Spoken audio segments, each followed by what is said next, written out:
네, 서울시가 이처럼 주택 공급을 늘리는 이유는 서민 주거복지 향상을 위한 것도 있지만 치솟는 집값을 잡기 위한 목적이 더 큽니다.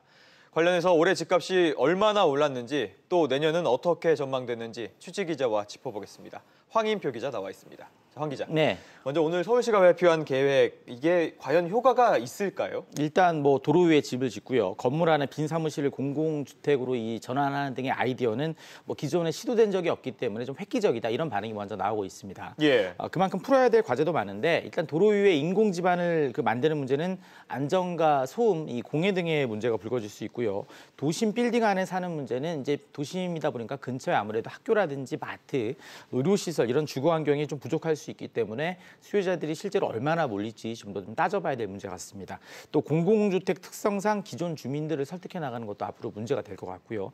그럼에도 불구하고 오늘 발표된 계획은 이 박원순 시장이 주택시장 안정을 위해서 이 승부수를 던졌다 그런 평가가 더 많이 나오고 있습니다. 네, 그렇다면 올 한 해를 좀 되짚어 볼게요. 네. 어디에 얼마나 올랐죠? KB금융연구소 분석에 따르면요, 올해 가장 집값이 많이 오른 지역이 성남시 분당구로 나타났습니다. 이 지역 아파트 가격이 1년간 21.9%나 올랐는데요.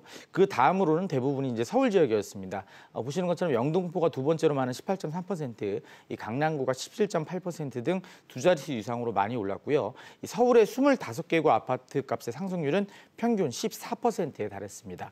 이 절대적으로 아파트 값이 가장 높은 곳은 강남구였는데요. 1제곱미터당 매매 가격이 1,825만 원으로 수도권과 광역시를 제외한 기타 지방의 평균 가격 217만 원에 비해서 8배 이상이나 높았습니다.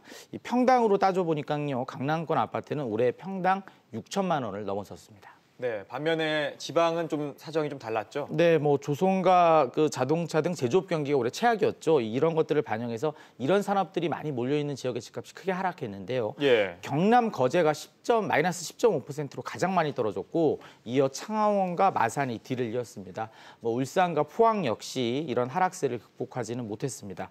서울 대부분 지역이 10% 이상 늘어난 데 반해서 지방의 일부 지역은 보시는 것처럼 마이너스 10%를 기록했으니까 이 부동산 시장의 양극화가 극심했던 한 해라고 봐도 될 것 같습니다. 그렇다면 내년은 어떻게 될까요? 많은 전문가들이 내년에는 집값이 더 떨어질 것이다 이런 전망을 지금 내놓고 있습니다. 예. 강화된 대출 규제에 이어서 지금 공시가격도 오르고 있고 종부세도 오르고 있기 때문에 이런 여러 가지 요인들이 겹쳐서 본격적인 하락기가 이제 시작될 것이다 이런 전망이 나오고 있는데요.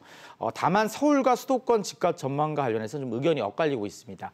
KB금융의 조사 결과 이 공인중개사 10명 중 7명은 수도권도 집값이 떨어질 것이다 이렇게 내다본 반면에 이 부동산 전문가들과 은행 PB센터에서 일하는 직원들의 절반 이상은 그래도 수도권의 상승세가 내년에도 계속해서 이어질 것 같다 이런 견해를 내놨습니다.